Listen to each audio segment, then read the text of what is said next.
Well, but in a way, aren't you kind of doing that by rejecting his experience of the 8 stages past the luminous sphere? Because isn't it possible that different contemplatives are just having different experiences? There are similarities between them, but you know, it's like all kinds of things. Like everybody doesn't experience everything the same way, and I think especially the mind, there's so much subjectivity involved because, and especially if you can if your mind can operate without senses, like when you're dreaming, your mind I think could probably do all kinds of wonderful and strange things that you can't, you know, that not necessarily everyone's is going to be the same. Well, then what you're saying is that you really appreciate that Ajahn Brahm has invalidated your religious experiences and has made it so that everything that you've experienced is, I'm sorry, it's just access concentration. So how do you feel about being invalidated by Ajahn Brahm? Well, I don't think that it invalidates my experience because my experience that I've had is what it is, apart from what anyone says about it, right? And it's like we're talking about using the English language to describe. So, you know, there's this word jhana. Some people say it has to be like this, it has to be like this, it has to be like this. There's tons of different people claiming it has to be a certain way. Mm-hmm. But regardless of whether or not my religious experience is jhana, it doesn't really matter.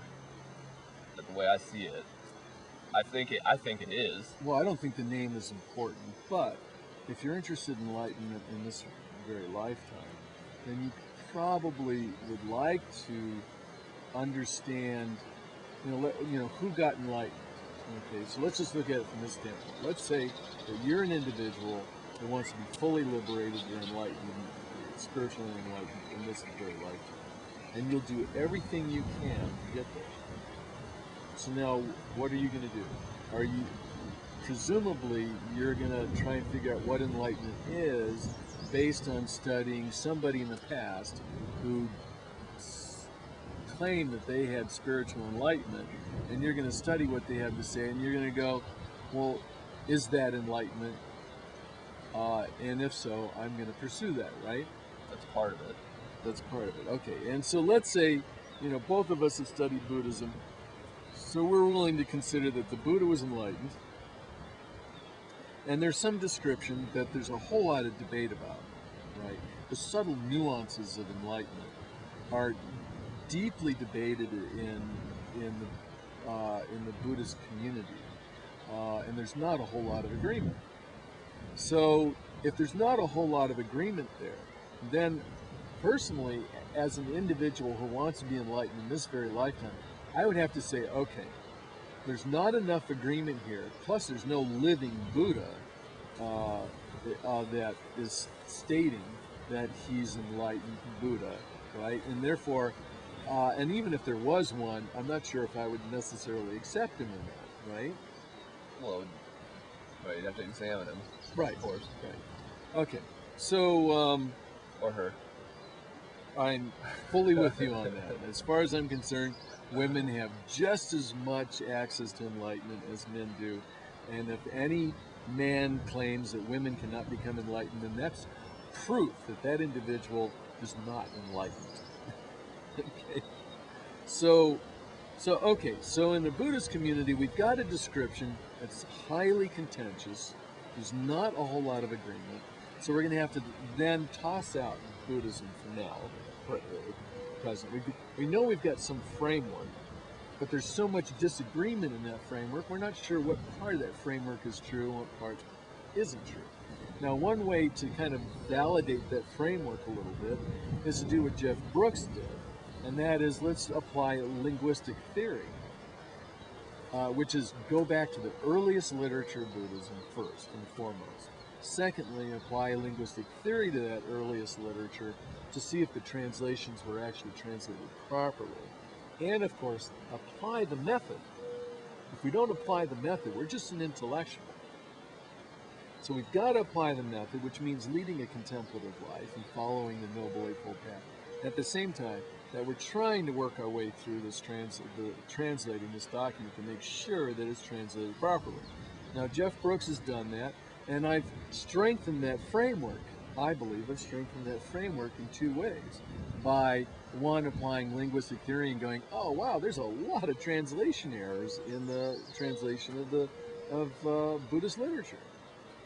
And two, I've applied the method.